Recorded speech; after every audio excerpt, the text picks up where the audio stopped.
Here's your daily Premier League news update and transfer window roundup with me, Harry Scarfe, football content creator, YouTuber and football writer. Welcome back to the channel. Grateful for this opportunity to be able to speak to you today. If you're new to Chris Cullen's channel, please do like and subscribe. Let's get straight into it. First part of the video is headlines. Second part of the video, I dissect them and give my opinion. So let's get straight into it. Sky Sports firstly report the Malik Thor to Newcastle is almost a done deal. Agreement in principle with AC Milan has been reached, around 40 million euros all in. Full verbal agreement was already reached as revealed. Contract until at least 2029. Medical is scheduled also to take place soon. Fabrizio Romano reports that he, Wan Chang, could leave Wolves this summer, with two clubs already making an approach for his signature. Fabrizio Romano says that Matthias Aberline is attracting interest from Paris FC, Eintracht Frankfurt and Wolverhampton Wanderers of the Premier League ahead of the final weeks of the summer transfer window. He's expected to leave Nantes this summer. Benjamin Sesko officially joins Manchester United from RB Leipzig. Sesko said the history of Manchester United is obviously very special, but what really excites me is the future. Several sources, including Fabrizio Romano, reported that the fee was 85 million euros in the end total package. Fabrizio Romano says that all documents club to club are signed and sealed for the Elias Abani deal. Paris Saint-Germain have got their top target. Former Manchester United manager Erik ten Hag said Cristiano Ronaldo was never the problem. It's the past. After that, we won 2 trophies. Manchester United unveiled Cunha, Sesko and Mbeumo at Old Trafford on Saturday. Fabrizio Romano reports there's a clear message coming from Manchester United from Rasmus Højlund after he got 0 minutes against Fiorentina on Saturday, and that is that Man United want him to leave. As revealed 2 days ago, the club is prepared to let him to leave on initial loan for a €6 million fee with salary covered in full, plus also a buy option clause, AC Milan on it. Matt Hermansen joins West Ham from Leicester City. Fabrizio Romano reports it's an £18 million package. Fabrizio Romano reports later update on Malik Thor, and that is Malik Thor to Newcastle. Here we go. New centre-back for Eddie Howe. Agreement in place for €40 million package. Add-ons included. AC Milan verbally accepted the proposal. Deal at the final stages, as reported earlier, and now done. Thor only wanted Newcastle medical soon. Eddie Howe plays down the reports of Newcastle telling Alexander Isak he has to stay. Eddie Howe said, "No, that's something I'm not aware of. I have no knowledge of that. I want players who really want to play for this club." Fabrizio Romano says that Newcastle have their new centre-back and can reveal the plan for Malik Thor, and that is travel to London with the Milan squad, then back to Milan on Sunday morning, travel to North East on Sunday evening, and medical and contract signing on Monday.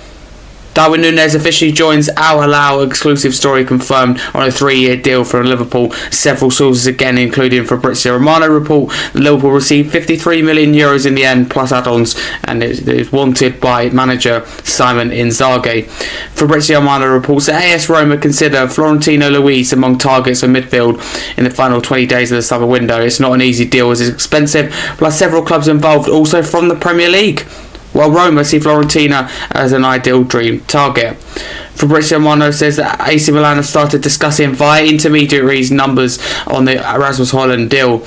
These details are €6 million loan fee and a €45 million buy option clause, salary fully covered too.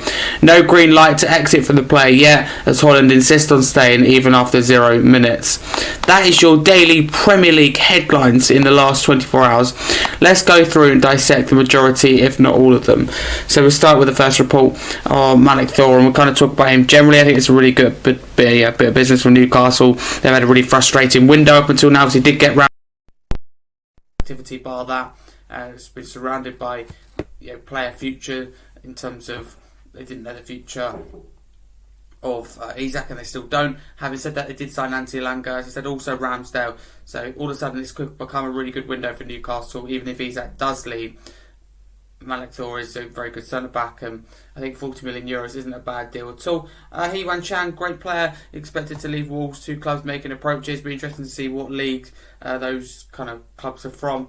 It's interesting they're letting him go after letting Cunha go as well. I don't know what the plan is for Wolves. I do believe they did sign a striker too. Obviously got Strand last, who is a top striker too. Benjamin Sesko, that deal's done. I mean, Man United for me are like a believer in terms of that type of profile of midfielder and a new goalkeeper away from like a 9.5 out of 10 window. It's the defence they need to prioritise now. But Sesko, Mbeumo, Cunha, that is top. That's what happens when the club has a season like Man United did last year, and that is what should happen. Push on. Don't make the same mistake again. Back the manager, because there's no doubt about it. Amorim's a top manager, and I do believe he's the manager to take United to the top and continually win and get them right to the very top of this league in the Premier League. But he needs the backing to do that. Puts my club Tottenham to shame, who simply haven't given Thomas Frank, the new manager, the tools. Ila Sabani finally got his move to Paris Saint-Germain, all but announced. So it's a big signing for Paris Saint-Germain. They also got Lucas Chavalelli, so they got their top 2 targets. So there we go. Aaron Ten Hag saying that Cristiano Ronaldo wasn't the problem. I don't think they treated Ronaldo very good though. I mean, he was left on the bench for an awfully long time. So yeah, it's a bit of a not much to talk about really there.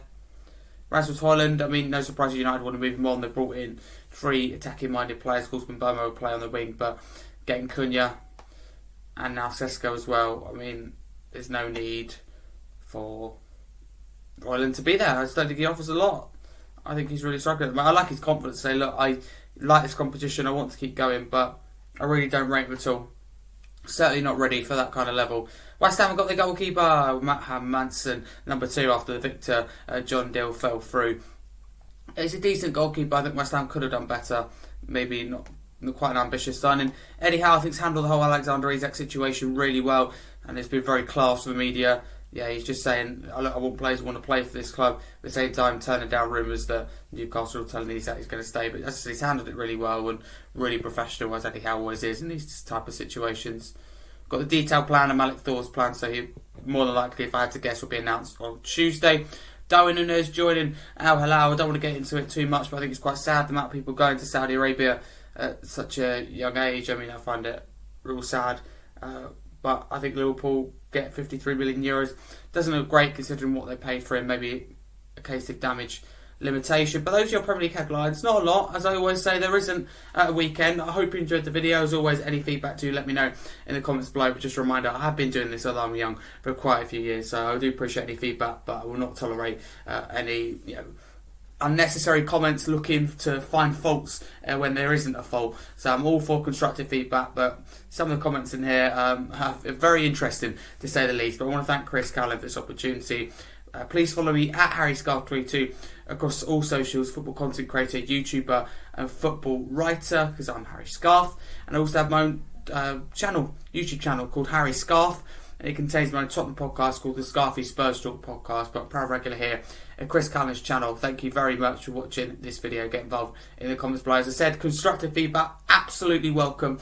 Anything you heard in today's video in terms of headlines, opinions, maybe disagree with me, agree with me, I really want to hear it. So I will definitely be checking the comments as always.